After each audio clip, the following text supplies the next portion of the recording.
우리 예배 성도님들을 축복합시다. 올해는 예배의 자리에서 절대로 물러가지 맙시다.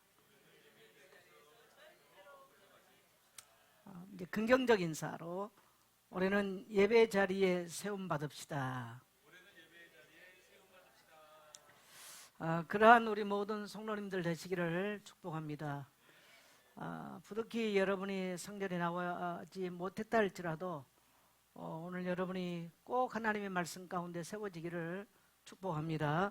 그래서 제가 오늘 그 성도님들 카톡방에 수요 예배 꼭 교회를 못 오시면 영상이라도 보셔라 라고 제가 말씀을 광고를 올렸죠.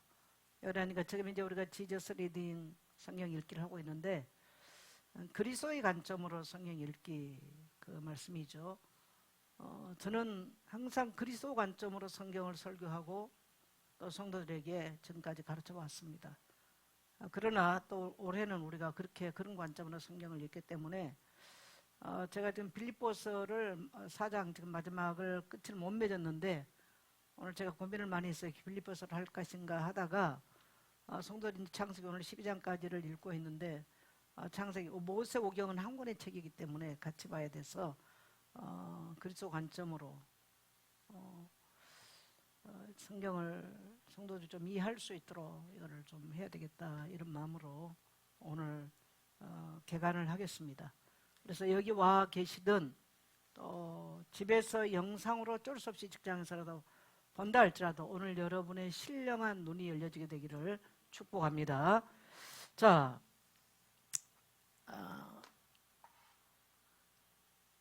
창세기, 출애굽기, 레위기, 민수기, 신명기를 뭐다?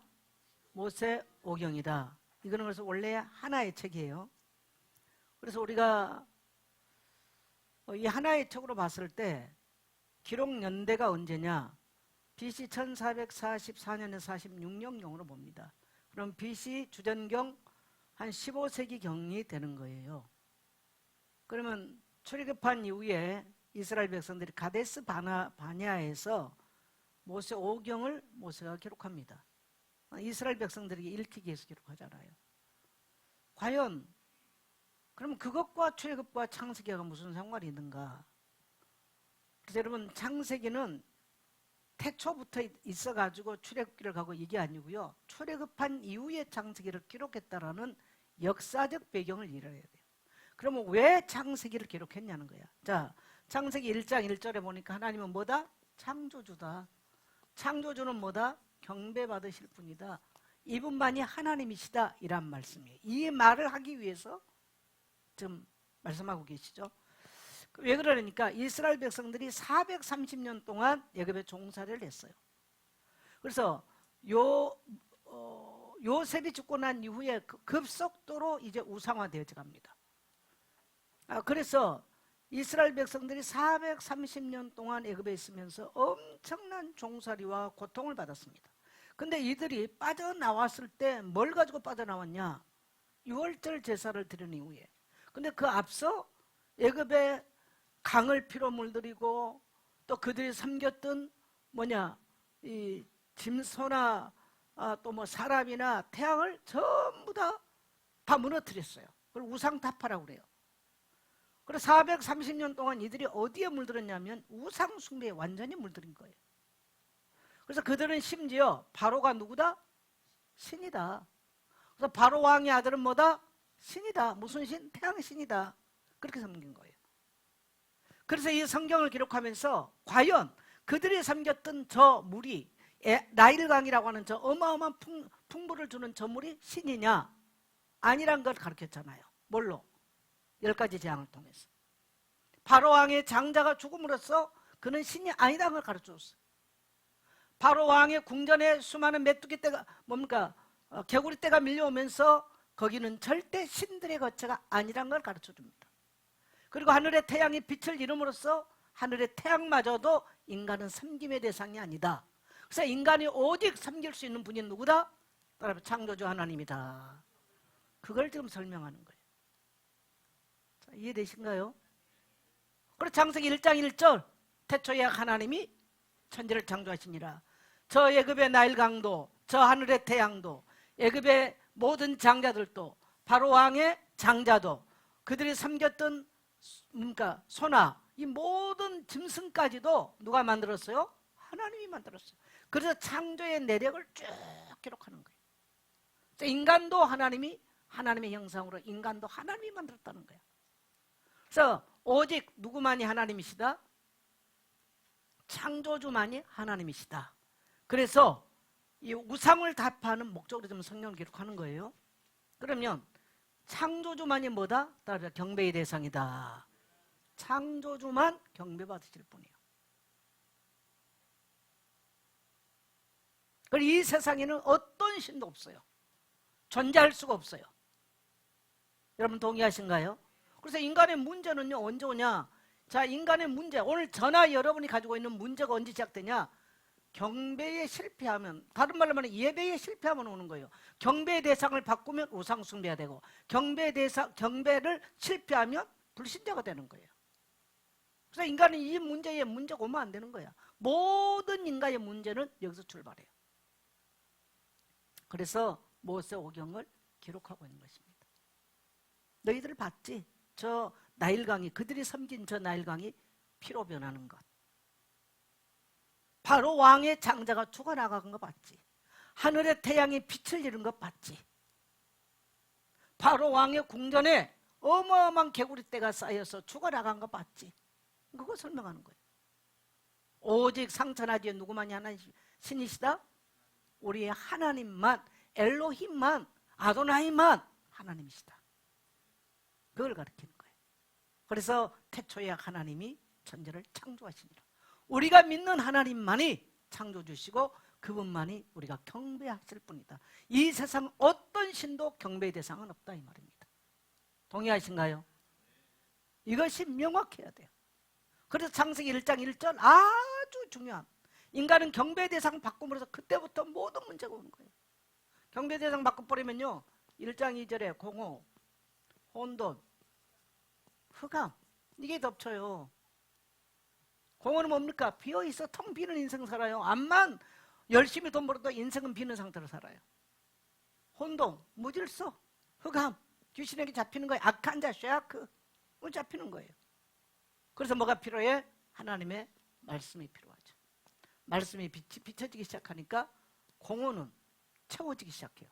여러분 인생에 하나님 말씀이 선포되면요 채워지는 역사가 일어나는 거예요. 또 하나님 말씀 선포되면 혼돈, 무질서잖아요. 여러분 하나님 말씀 쫙 선포되니까 그 땅에 텅 비었던 이 땅에 쫙 질서 있게 푸르른 새싹이 나고 꽃이 피고 열매를 맺고 사계절도 정말 한번 생각해보세요. 얼마나 장엄한 일일까. 그리고요 흑암, 오늘 그대로 본다면 이제 무저경이란 말이 맞아요. 끝이 없이 어둡고 출렁거리다 그런 뜻으로 가고 있죠. 흑암, 또 이빨을 들이는, 히브리어 그대로 글자로 보면 이빨을 들이는 악한 자, 쇠하크 이런 뜻이거든요. 인간은 이길 길이 없는 거예요. 하나님을 잃어버리면 그렇게 돼요. 경배의 대상을 잊어버리면 인간은 그렇게 되는 거예요.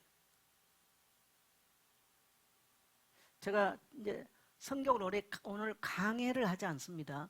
개간을 합니다. 개간과 강해는 달라요. 자, 이해되시죠? 창세기를 강해를 했으면 좋겠습니다만은 그렇게는 할 수 없고요. 그래서 여러분 이제 이 성경 기록한 배경은 그 노예 생활을 왜 했느냐 여기에 대한 질문이에요. 그래서 구약이든 신약이든 성경은 1세기에 그 노예, 출애굽한 노예들의 이야기로부터 출발을 하고 신약은 저 로마에 속국된 노예들의 이야기로부터 출발을 하는 거예요. 그런 배경을 가지고 있어요. 그래서 구약이든 신약이든 인간은 자유함이 필요해요. 그래서 구약도 자유, 해방을 선포하는 것이고 신약도 바울 서신을 통해서 계속 선포하는 게 뭡니까? 자유에 대한, 죄로부터 자유에 대한 이야기를 해요. 그래서 노예의 배경을 가지고 있다는 거예요. 그래서 누가 참 신이냐라는 이야기입니다. 자, 그래서 인간은 뭘로 지음받았다? 하나님의 형상으로 지음받았다. 이 인간에게 이제 제가 강의를 안 하기 때문에 중요한 것만 짚고 넘어갈 겁니다. 그래서 인간은 뭘로 지음받았다? 하나님의 형상으로. 그래서 인간만 영적인 존재예요. 인간만 하나님의 말씀을 알아들어요. 걔는 못 알아들어요. 하나님 형상 가진 인간만 알아듣죠. 자, 2장에 가서 중요하죠. 2장 2절에 보니까 안식이란 말이 나와요. 샤바트. 하나님이 인간에게 샤바트, 예배에 안식하셨다. 안식이 뭐냐? 예배거든요. 인간이 언제 안식하느냐? 예배할 때 안식해요. 근데 사람들은 거꾸로 알아요. 예배하러 오면 돈 들어가야 되고 교회 가면 시간 빼앗기고 다 좀 거꾸로 알고 있는 거야. 따라합시다. 예배할 때 안식 온다. 근데 지금 세상에는 이 사단이 전부 다 거짓 메시지를 갖다 집어넣어놨어. 그래서 시간이 없대. 시간이 없으니까 예배해야 돼요. 시간으로부터 자유함을 누릴 수 있는 거예요. 돈이 없기 때문에 와서 예배해야 돼요. 그래야 돈으로부터 자유함을 얻은 거예요. 건강 없기 때문에 예배해야 돼요. 그래야 건강으로부터 자유함을 누리는 거예요. 근데 거짓 메시지를 집어넣었어. 샤바트라는 말은, 이 샤바트라는 말 속에는요, 샬롬이란 말이 들어있어. 평강. 예배할 때 뭐냐? 평강이 와요. 예배할 때 뭐가 뭐냐? 회복이 일어나는 거예요. 치유가 일어나는 거예요. 그게 예배예요. 이 샤바트가 가지고 있는 말이에요. 자, 2장 7절에 가면 하나님이 인간을 뭘로 만들었다? 인간을 그 코에 자, 흙 플러스 생기 플러스 그랬더니 생명이 됐다. 영적인 존재가 된 거죠. 하나님이 그 코에 생기를 불어넣으니까 영적인, 하나님의 호흡이 들어가니까 인간은 생명이 돼서 영적인 존재로 완전한 영적인 존재가 됐어. 근데 2장 15절에 보니까 하나님이 2장에는 뭐가 지금 됐습니까? 2장에는 에덴 동산이죠. 에덴 동산. 자, 에덴 동산이 뭘까? 이게 하나님의 나라예요, 여러분요. 하나님이 직접 통치했던 하나님 나라가 에덴 동산입니다. 누가 통치했어요? 하나님이 통치했죠. 하나님의 통치. 하나님의 통치가 이루어졌던 것이 에덴 동산이에요. 그래서 이 에덴 동산을 하나님이 어떻게 하셨냐? 2장 7절에 영적인 존재, 생명이 된 인간을 거기다 두세요. 에덴 동산에. 그런데 그냥 두지 않아요. 2장 15절에 보니까 하나님께서 이들을 이끌어서 거기 두셨어요. 그런데 뭐 하겠냐? 경작이란 말이 나오잖아요. 경작. 이 경작이 뭐냐면 따라서 아바드예요. 아바드라는 말은 일하다라는 뜻을 갖고 있어요. 또 섬기다, 이 무릎 꿇고 섬기다, 그냥 원래 직역을 하면 무릎 꿇고 섬기다는 뜻이에요. 근데 일하다라는 뜻을 갖고 있어요. 근데 이 에덴 동산이라는 말이 무슨 뜻입니까? 따라합시다. 행복의 동산. 행복의 동산이에요. 그러면 인간은 언제 행복하냐? 첫째는요, 영적인 삶을 살 때 행복한 거예요. 자, 인간이 이것을 잃어버리니까 에덴 동산에 존재합니까? 존재해요, 안 존재해요? 못 존재해요. 쫓겨나는 거예요. 자, 그 다음에 인간은 언제 행복하냐? 아바드가 될 때 인간은 비로소 행복해요. 자, 1장 28절에 보면 생육하고 번성하고 땅에 충만하고 땅을 정복하고 다스리라 이렇게 돼 있어요. 그러니까 이걸 우리가 이제 노동명령이라고 그러거든요. 노동명령. 그냥 1장 28절 그대로 보면 노동명령이에요. 그런데 하나님이 인간을 어디서 노동하게 만듭니까? 따라서 에덴 동산에서. 그래서 경작하다란 말은, 아바드란 말은 일하다, 섬기다, 하나님 앞에서 봉사하다. 이게 이제 레위기에서 똑같은 아바드를 쓸 때는 레위기에서는요, 예배를 인도하다는 말로 돼요. 그러나 여기서는 지금 이 아바드가 뭐냐면 경작한다는 말, 일한다는 뜻이에요. 여러분, 자, 인간이 뭔가를 알으셔야 돼요. 인간이 에덴의 행복을 누리고 하나님의 통치를 누리는 행복한 자가 되려면 첫째로 뭐가 있어야 돼? 그러니까 성령의 임재 아래 살아야 돼요. 이게 인간이에요. 그래야 에덴의 행복한 삶을 살아요. 두 번째는 뭐냐면요, 영적 노동이 일어나야 돼. 따라서 영적인 노동. 이게 아바드예요. 그래서 여러분 개새끼들 아니죠? 이렇게 표현해서 미안해요. 여러분 강아지 새끼들 아니죠? 여러분 누굽니까? 자, 제가 이렇게 심하게 표현해서 미안해요. 왜 그러냐면 성경적인 이야기를 하려고 그래요. 여러분 누구십니까? 고백해보세요. 여러분 누구세요? 성경이 말한 여러분 누굽니까? 네, 하나님의 형상으로 지음받은 거룩한 하나님의 사람이에요.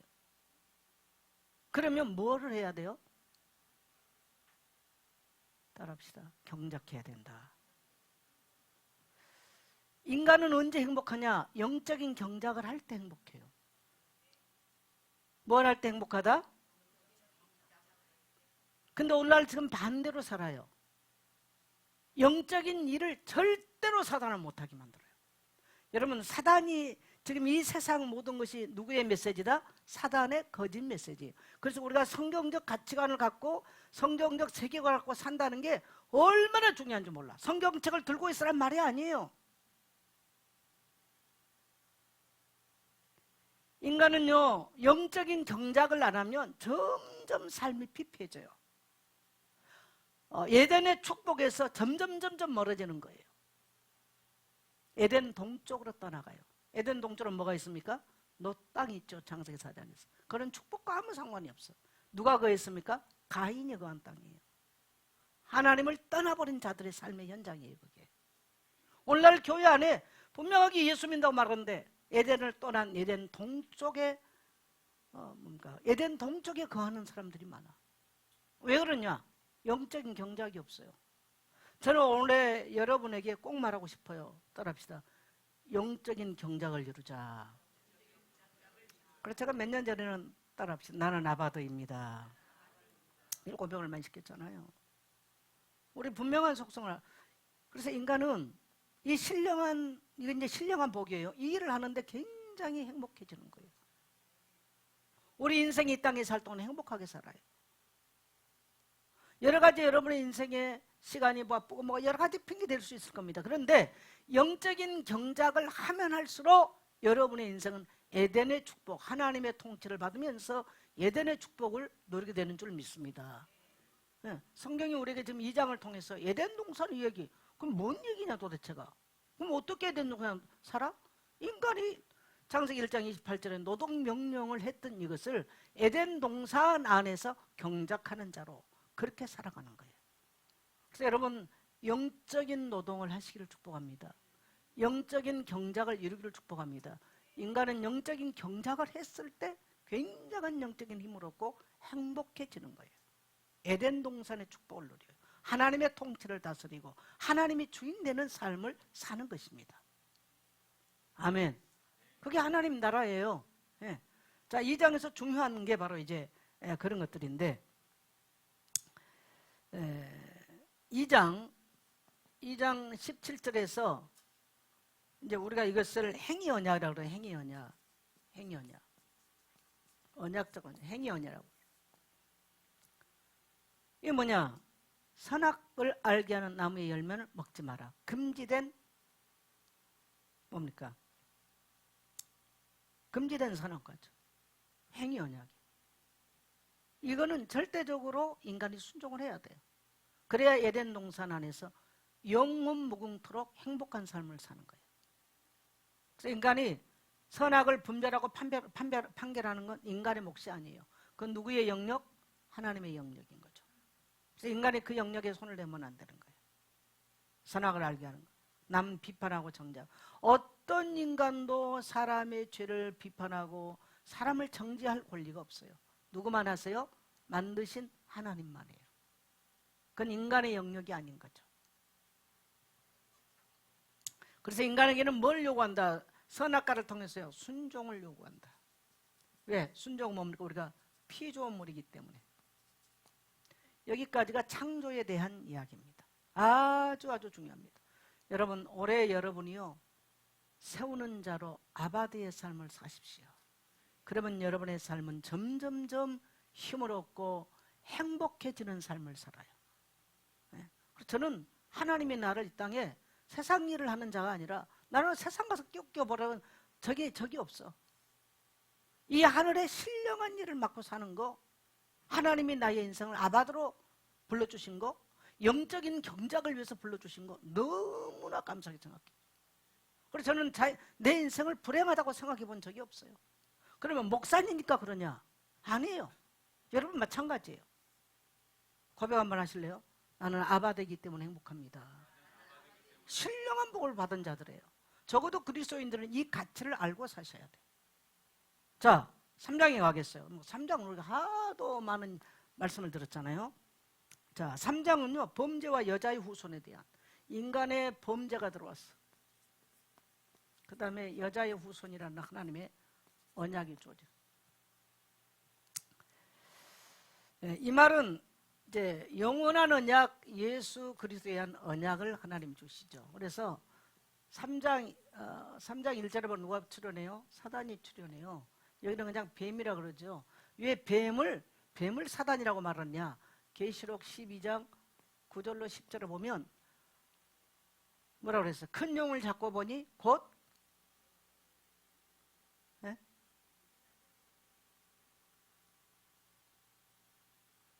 갑자기 말이 좀 헷갈렸어. 뱀을 잡고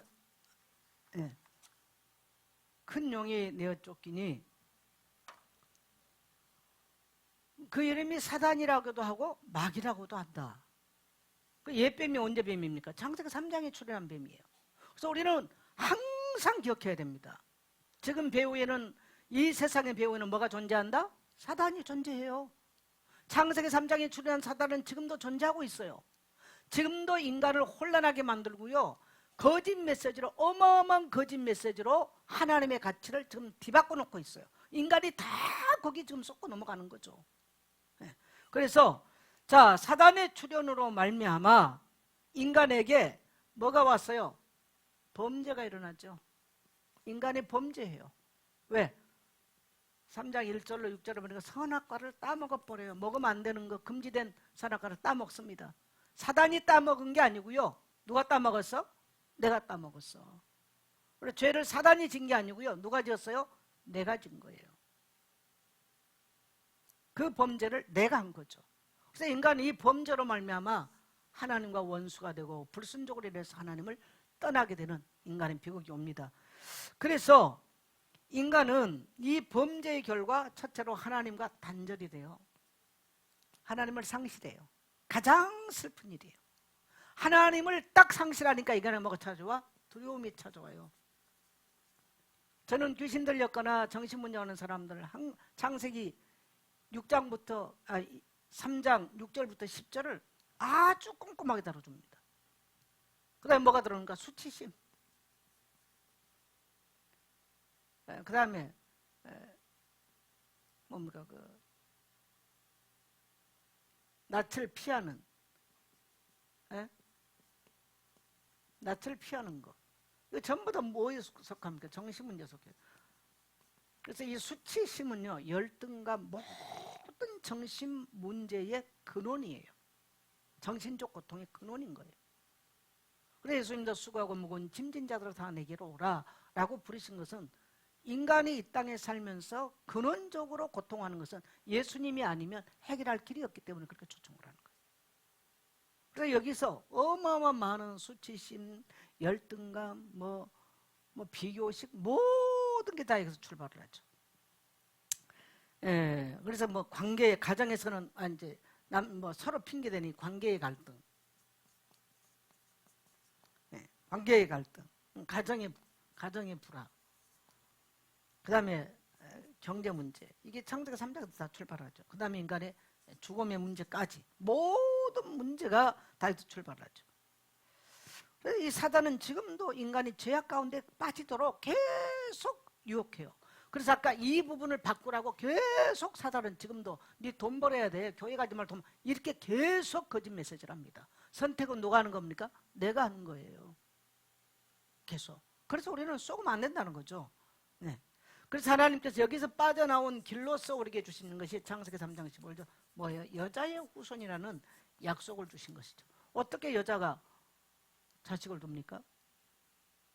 하나님이 오셔서 해결하겠다 이 말이죠. 그래서 이사야 7장 14절 보라 처녀가 잉태한 아들을 낳을 것이요 그 이름을 임마누엘이라 그래요. 하나님이 우리와 합쳐지다라는 뜻이라고 그랬죠.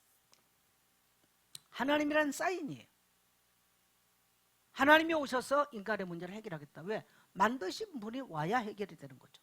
그래서 하나님이 오셔서 문제를 해결하겠다. 어떤 방법으로? 방법은 뭡니까? 창세기 3장 21절 가죽 옷, 피.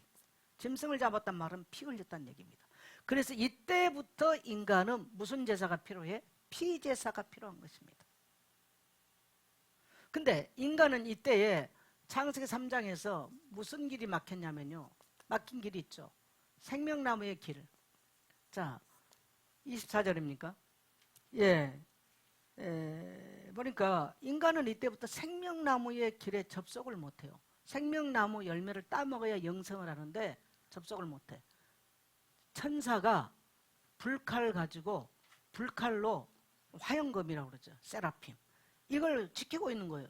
자동으로 돌아가요. 그래서 인간은 행복의 동산으로 들어가려고 그러면 자동으로 못 들어가요. 그냥 불칼이 돌아요. 세라핌이 돌아가요. 못 들어가는 거. 접속을 못해. 그래서 그 길을 누가 열어줬어요? 생명나무 대신 예수 그리스도가 오셔서 이 에덴 동산에 하나님이 통치하는 대로 하나님의 나라 가운데로 들어가게 만들었어요.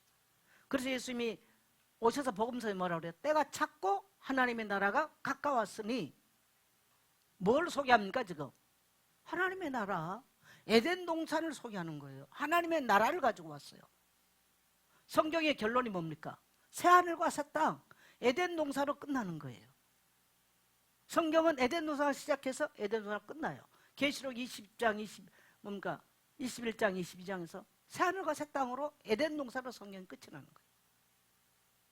그래서 성경은 하나의 이야기예요. 하나님의 통치한 나라에 대한 이야기. 하나님이 왕이 되시고 하나님이 주인 되시고 하나님만이 참신된 것을 성경은 말하는 거예요. 이해되신가요? 큰 소리로 하면 네. 생명나무의 길이 막혀버렸죠. 자, 4장의 이야기를 조금 더 제가 풀어서 하겠습니다. 4장. 자, 4장은 누구의 얘기입니까? 가인과 아벨의 이야기죠. 너무 잘 아는 얘기잖아요.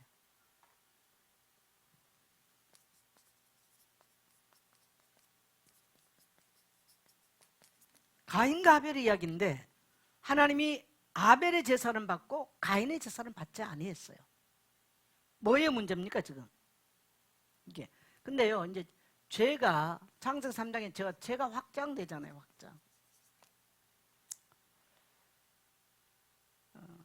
우리가 창세기 3장 이후부터는 오실 여자의 후손 메시아를 잃어버리면 성경의 길을 잃어버려요. 그리고 가죽옷, 십자가, 여자의 후손, 그리스도, 가죽옷, 그리스도의 십자가 이걸 잊어버리면 성경 전체를 잃어버린 거예요. 그냥 하나의 종교의 경전이 돼버린 거예요. 그래서 창세기부터 마지막 계시록 마지막까지 성경은 따라합시다. 그리스도의 십자가 이야기다. 그래서 그 관점으로 성경을 봐야 된다는 거예요. 근데 인간이 이제 창세기 3장 이후에 죄가 확장이 돼 갑니다. 이제 가인의 이야기를 하죠. 자, 가인의 문제가 뭐의 문제였습니까? 가인의 문제. 가인의 문제 뭐가 문제야? 4장 7절에 보면 내가 선을 행하면 어찌 낯을 들지 못하겠냐. 선을 행하지 아니하면 죄가 문 앞에 엎드려 있느니라. 죄가 너를 원하나 너는 죄를 다스릴지니라. 선을 행하지 않았다는 것은 선. 이게 무슨 선일까요? 자, 인간은 이때부터요 창세기 4장에서는 가인의 제사를 받고 아벨의 제사를 받고 가인의 제사를 안 받았다. 무슨 얘기입니까? 제사의 문제예요. 다시 말하면 예배의 문제예요. 여러분 인간의 고통의 문제가 무슨 문제인가를 가만히 봐야 돼요. 자, 가인의 문제가 무슨 문제? 예배의 문제예요. 가인은 곡식 가지고 드렸어요. 왜? 농사 지었거든요. 근데 아벨은 뭐 드렸어?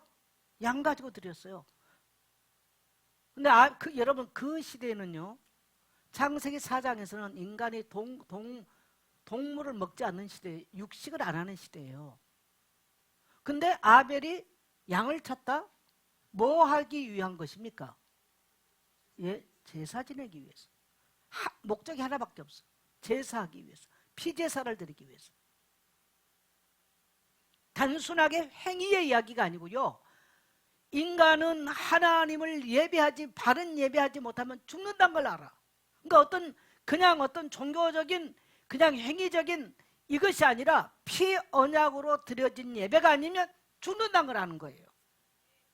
그래서 아벨과 하나님의 관계는 인격적 관계예요. 할렐루야. 그래서 아벨은 단순하게 그 예배를 하나님과 인격적 교제를 위해서 양을 치는 거예요. 근데 이제 우리가 저기를 보면요, 야샬의 책 같은 거 보면 아벨의 양들이 가가지고요, 가인의 그냥 농사지는 밭을 돌아다녀 버려. 화가 자꾸 난 거야, 가인이. 근데 거기에다 대고 하나님이 자기 예배도 안 받아? 그러니까 분노가 가득 찼어. 몇 번 얘기했어. 네 양새끼들 내 밭에 오게 하면 제발 오게 하지 마. 앞으로 또 와서 밭 망치면 네 죽여. 이걸 계속 했는데 양들이 그거 뭐 말 듣습니까?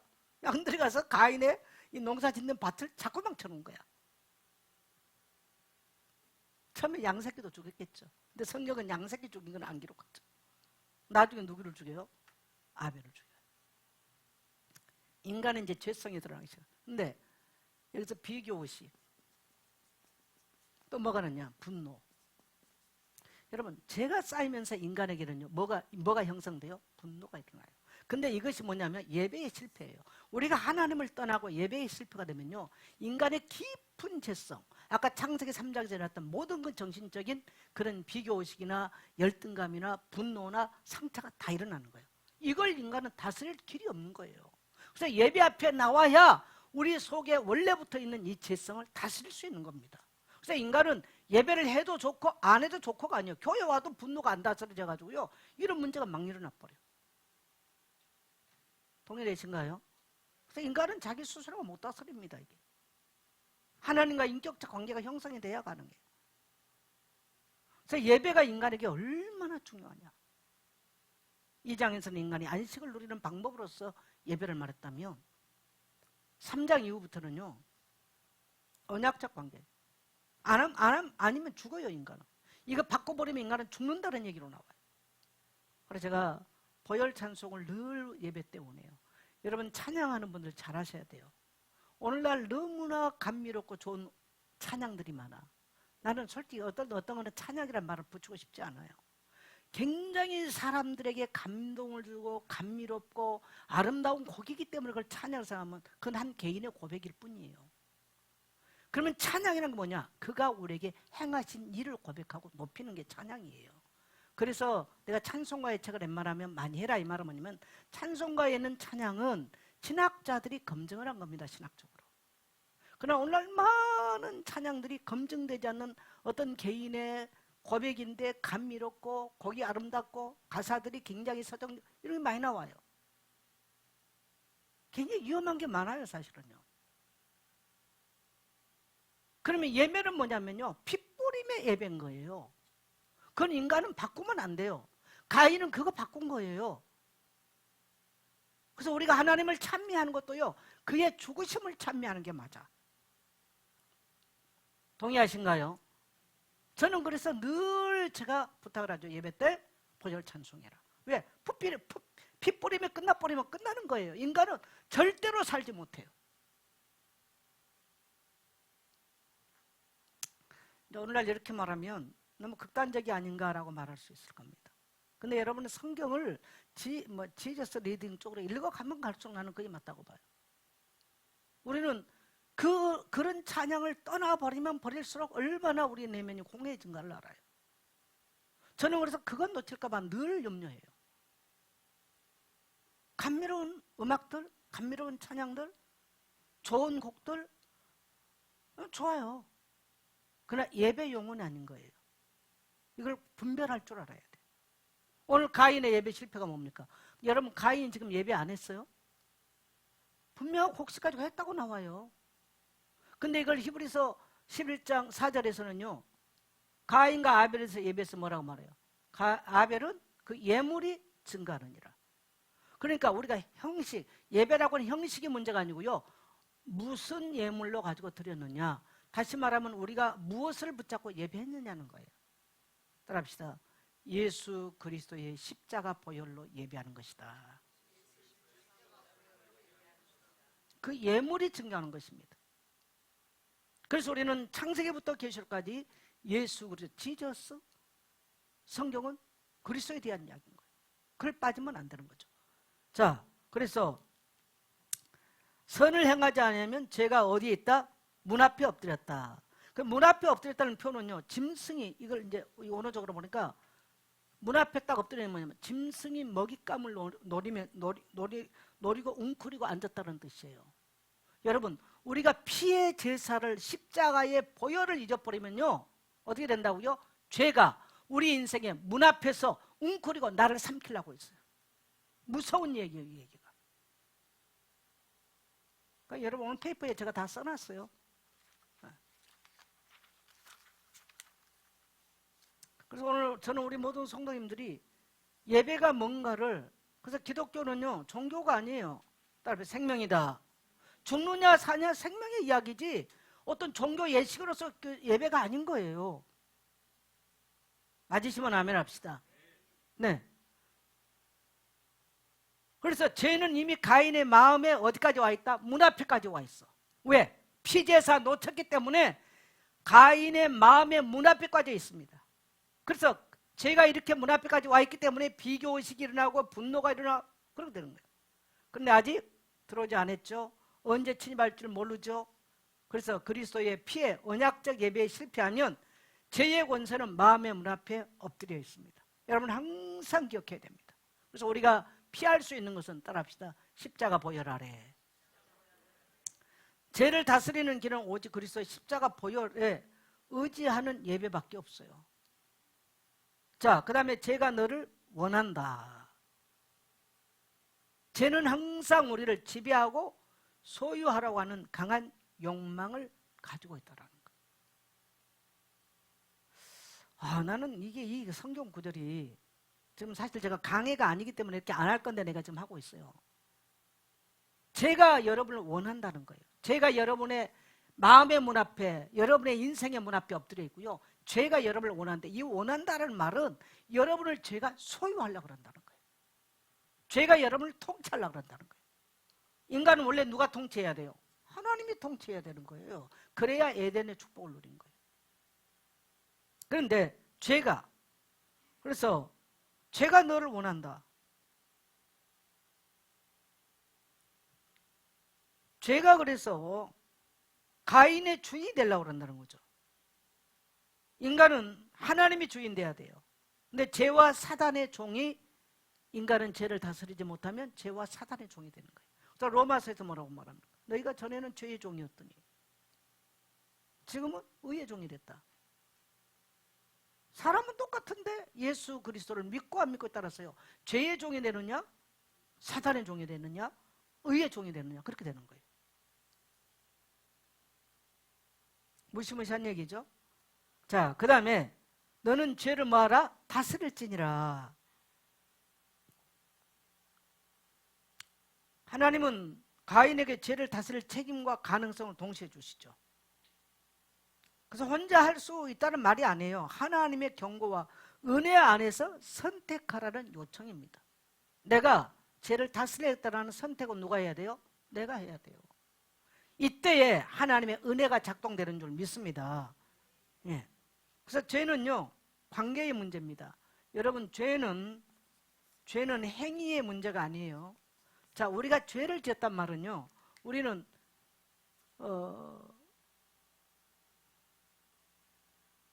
예를 들어서 내가 누구에게 사기를 쳤다. 그러면 돈이라고 하는 사기를 쳤는데, 돈을 사기친 행위보다 중요한 건 뭘까? 나와 그 사람이. 내가 나곤사님하고 원래 친했어. 근데 내가 조용하게 나곤사님하고 사기를 쳤어. 그래서 돈을 뺏었어. 그럼 어디에 문제가 와 있는 겁니까, 제가? 관계에 문제가 오는 거예요. 돈 몇 푼? 나곤사님, 에이, 더럽다. 내가 포기한다. 라는데, 관계는 어떻게 될까요? 관계는 끊어지는 거예요. 단절되는 거예요. 돈, 그래, 그 몇 천만 원? 좋다. 내가 포기한다. 그러나 내가 네 같은 인간하고는 다시는 관계 안 한다. 뭐가 끊어져요? 관계가 끊어지는 거예요. 여러분, 죄는 행위가 아니에요. 따라서 인격적 관계다. 굉장히 중요합니다. 우리가 범죄함으로써 하나님과 단절돼 버리는, 인격적 관계가 끝나버리는 거예요.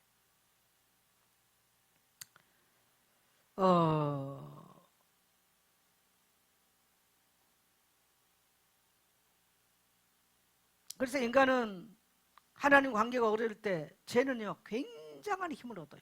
그러면 예배가 뭐냐? 하나님과 인격적 관계를 회복하는 게 예배예요. 그래서 우리가 예배를 드리고 그의 보혈을 의지하고 찬양을 하고 그 복음이 선포되는데 죄가 우리 안에 힘을 써요, 못 써요? 못 쓰는 거예요. 죄의 힘이 약화돼 버리는 거예요. 그리고 하나님과 관계가 어떻게 돼요? 회복이 되는 거예요. 이게 여러분 성경이 지금 말하고 있는 예배의 비밀인 줄 믿습니다. 그래서 분노, 살인의 원인은 가인이 아벨을 죽이는 살인의 원인, 이 분노는 뭐 때문에? 예배의 실패에서부터 출발합니다. 그래서 창세기 1장 1절이 예배의 대상 바꾸면 먼저 온다. 저 예굽에 400년 동안 왜 종살이 했냐? 예배의 대상 바꿔서 그래요. 세상 헛된 신 섬겨서.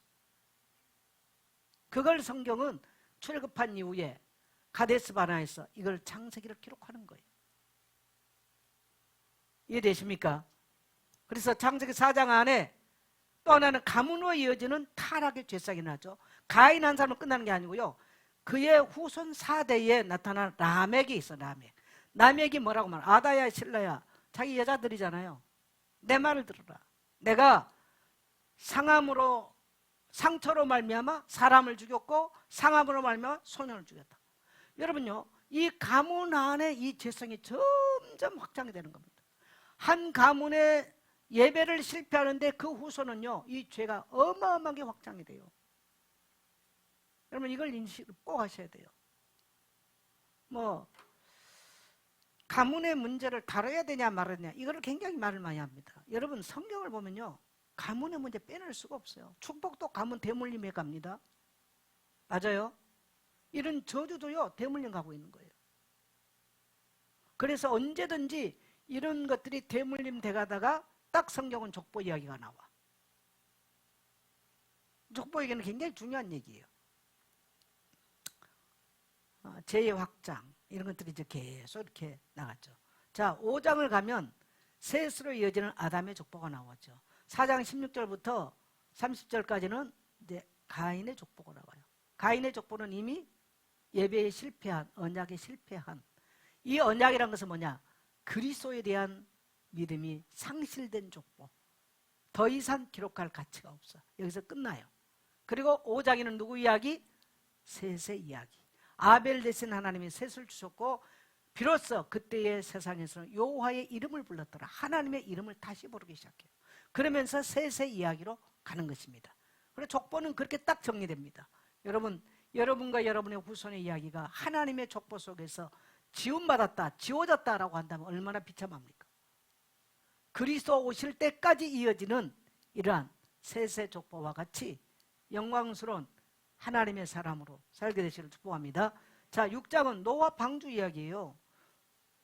노아는 누굽니까? 하나님의 은혜를 입은 사람이고요. 하나님과 동행했어요. 여러분, 하나님이 죄인과 동행합니까? 여러분, 하나님이 죄인과 동행해요? 절대로 안 하죠.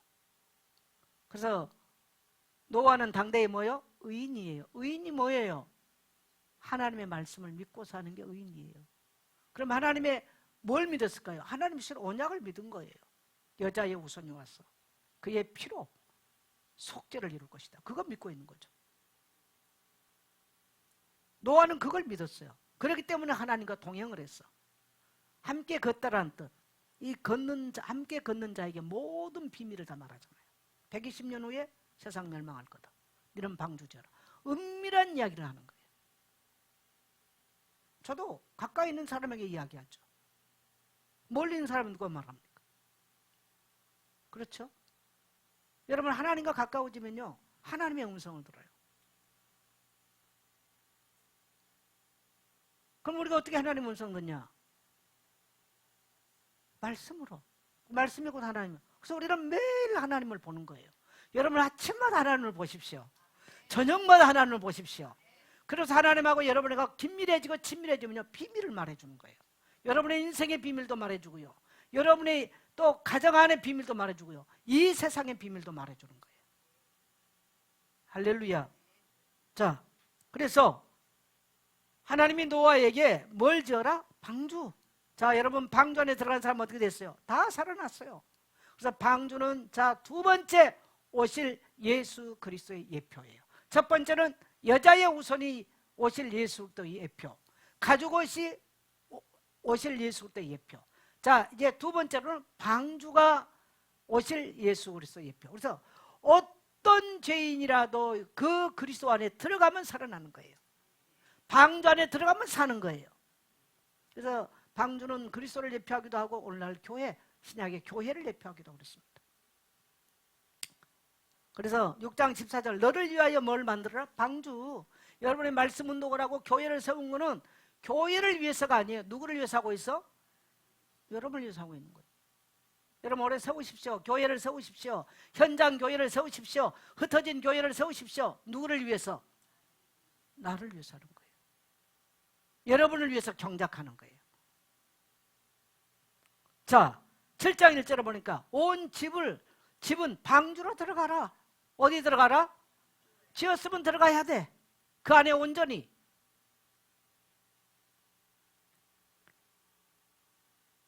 그래서 이제 또 나오라 이건 또 받았네요.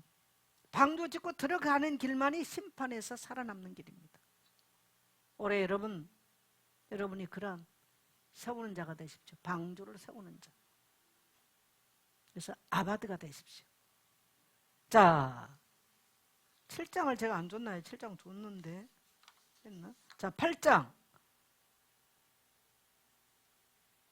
15절 16절 방주에서 나와라. 계속 있으면 안 되죠. 나와야 돼. 그래서 뭐 해야 됩니까? 17절에 보니까 다시 노동명령이 일어나요. 뭐해라? 생육하고 번성하고. 그래서 여러분 아담을 통해서 세상에 사람이라는 씨를 심었다면 싹 이제 세상 없애버리고 두 번째 세상에 씨 뿌림을 해요. 노아를 통해서. 다 없앴잖아요. 그래서 노아는 다시 아바드를 하는 거예요. 이걸 노동명령을 하는 거예요. 그래서 노아의 예배는 저주를 막는 예배가 되는 것입니다. 이것을 그의 후손에게 이제 전수하는 것이죠. 자, 9장에서는 무지개 언약, 자, 세 번째 오실 메시아에 대한 예표, 바로 무지개 언약입니다. 여기까지 하고 넘어가겠습니다. 자, 12장부터 50장까지는 4명의 족장들의 이야기입니다. 과연 족장들은 무엇을 남겼는가? 뭔 얘기야? 여러분, 모든 구약은 이걸 갖다 놓을 때 딱 좀 고정을 시켜서 놔야 돼요. 고정을.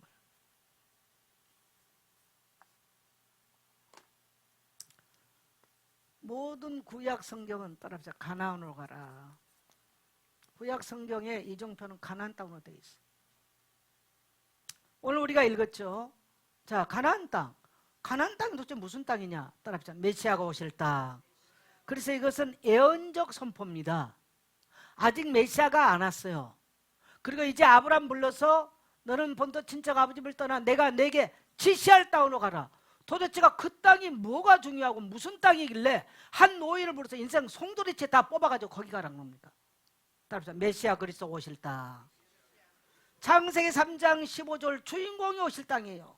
그분이 거기 와서 말씀을 전하고 그분이 거기 와서 십자가 지고 돌아가실 땅. 그래서 인간의 모든 죄를 끝내고 모든 인간이 의롭다함을 입고 하늘 앞에 나갈 수 있는 길을 열어줄 땅. 그 땅이 바로 가나안 땅인 것입니다. 그래서 그 땅으로 들어가라. 그가 오실 땅으로 들어가서 바라보고 있으라. 그렇게 하면 어떻게 된다? 너는 복의 근이 될 것이고 천한 만민이 너를 돈 복을 받을 것이고 또 너를 축복하는 축복 받을 것이고 너를 저주하는 저주, 모든 약속을 다 해버려. 이게 대한 그리스도에 대한 약속인 거예요. 아브라함을 통해서 세 번째 씨 뿌림. 그래서 이제는 자, 우리가 노아 시대까지를 보니까 이 땅에 의인이 있어요, 없어요? 하나도 없어. 노아 방주에서 나와서 뭐 먹었어? 술 먹고 빨가벗어 버려. 또 노아의 방주에서 나온 아들이 부모를 보고 험담해 버려. 그래서 뭡니까? 9장 24절입니까? 아버지가 손주를 저주해버려. 누구요? 가나안은 저주를 받아. 그렇게 말해버립니다. 그러면 그때 가나안이 있으냐? 없어요. 이거는 애언적 선포입니다.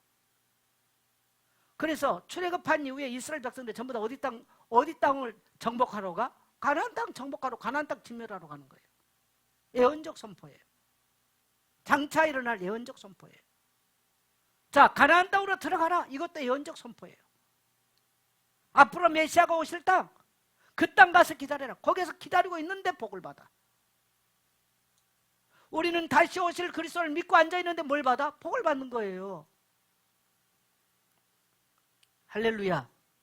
자, 그래서 자 12장은요 믿음의 조상으로 부르심을 받습니다. 그래서 이제는 노아 시대를 거쳐서 또 보니까 바벨탑 사건을 가지고 인간이요 자기 명성 자기 속 다 드러내잖아요. 인간이 약해요. 항상 인간의 교육은 약해요. 그래서 이 땅에 의인은 없어. 그래서 이제 하나님이 창세기 15장부터요 12장부터 50장까지는요 믿음. 이제는 인간의 행위가 아니라 믿음으로 의롭다 함을 얻는 자들에 대한 이야기를 하시는 겁니다. 그래서 이때부터는 인간은 이제 믿음의 조상을 하나님이 세우시고 아브라함처럼 믿어라. 어디 갈까요? 내비게이션 없어. 지도도 안 주잖아요. 내 같은 사람은 그때 나서면 큰일 날 뻔하죠. 이유가 많아.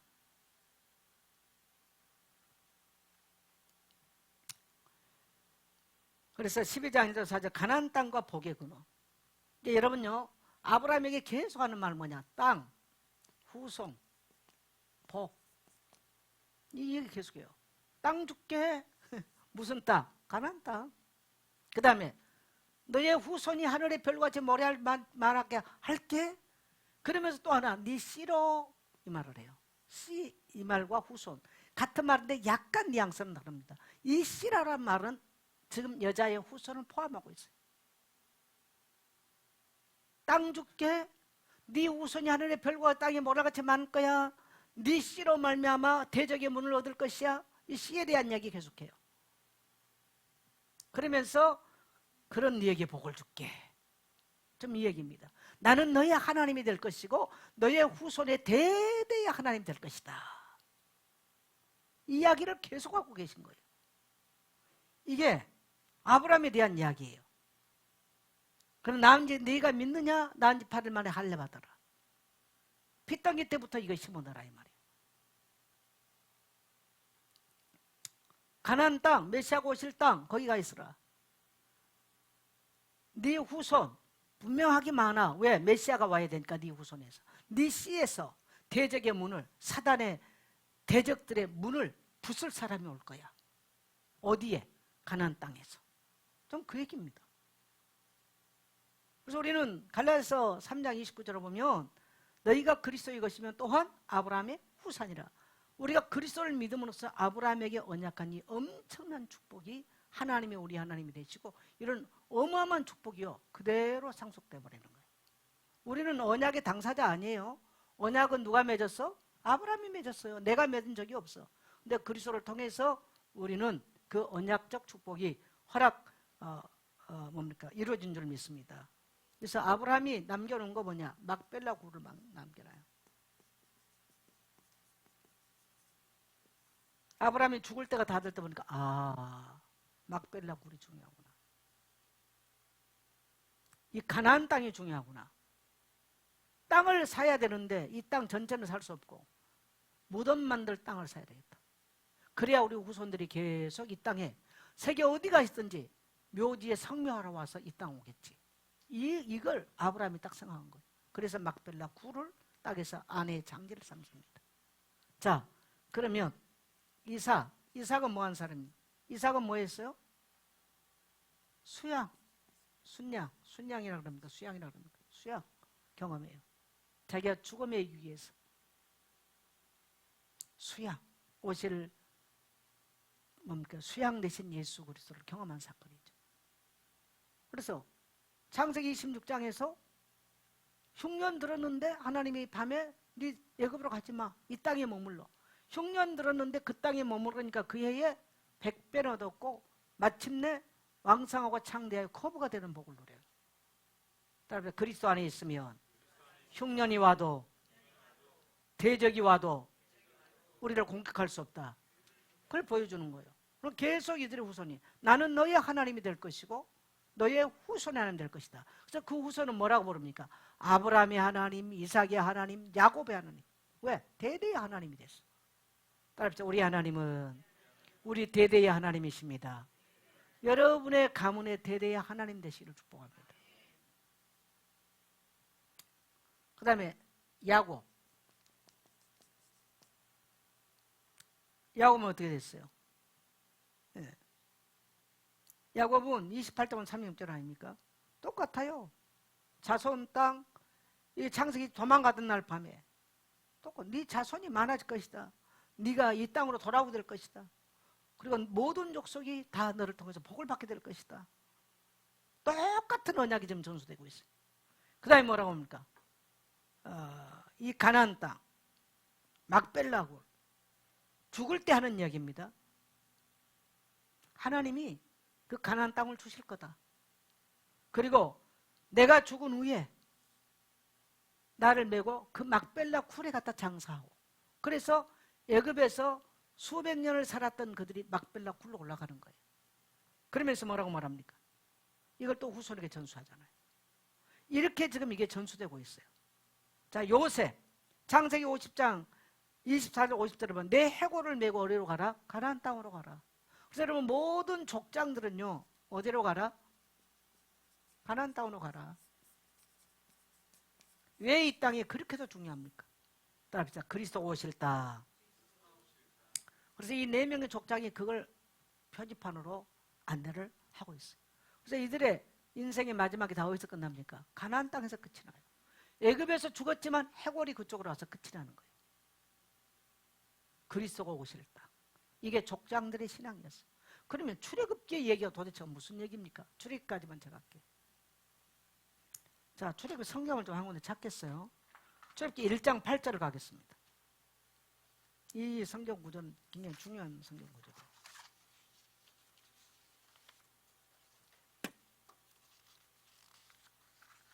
이 성경 구조를 넣어줬어야 돼요. 그래서 제가 양이 많을 거라고 했구만.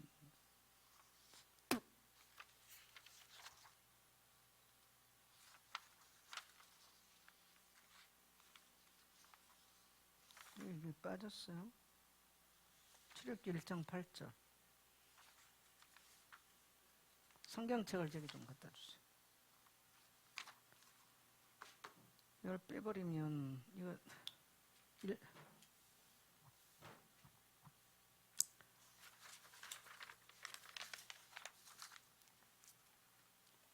자, 출애굽기 1장 8절을 가겠습니다. 자, 같이 갑니다. 시작. 요셉을 알지 못하는 새 왕이 일어나 애굽을 다스리니. 자, 여러분, 요셉은 어떤 사람이었어요?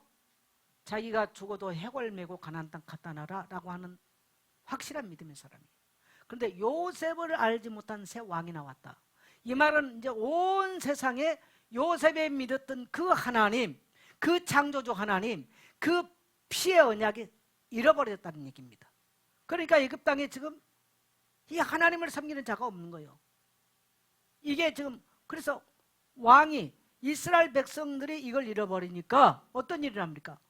저것들 아무것도 아니야. 저 핫비리들, 저 히브리인들. 그러면서 이제 그때부터 뭐가 시작되냐? 학대가 시작되는 겁니다. 자, 원인이 애굽에 있었습니까? 요셉의 후예들에게 있습니까? 요셉의 후예들에게 있어요. 요셉의 후예들이 요셉의 신앙을 잃어버린 거예요. 요셉의 후예들이 이 신앙을 잃어버리니까 온 애굽 땅이 요셉이 섬겼던 그 하나님을 잃어버리고 새로운 왕이 나서 이제는 그들을 억압하기 시작한 거예요. 우리가 오늘날 이 피언약을 놓쳐버리면요 죄악의 권세가 우리를 지배하는 겁니다. 그래서 우리가 죄의 노예가 되는 거예요. 사단의 포로가 돼버려요. 이걸 지금 말씀하고 있는 것이죠. 그래서 이들이 애굽에서 언제 빠져나와요? 이 모든 10가지 신들을 다 타파하고 나옵니다. 근데 이거를 마지막 타파하는 방법, 마지막이 뭡니까? 6월절 제사지요. 애굽 땅에 핏뿌림이 있는 날 이들이 빠져나오죠. 그래서 온 이스라엘 백성들이, 온 애굽 사람들이 알도록 확실하게 유월절 제사를 지킵니다. 온 애굽 땅에 설명하고 나오는 거예요. 왜? 온 애굽 땅이 요셉을 알지 못한 시대가 됐기 때문에 그래요. 그래서 저들이 믿는 하나님이 뭐냐는 거죠. 애굽에 설명하고 나왔어요.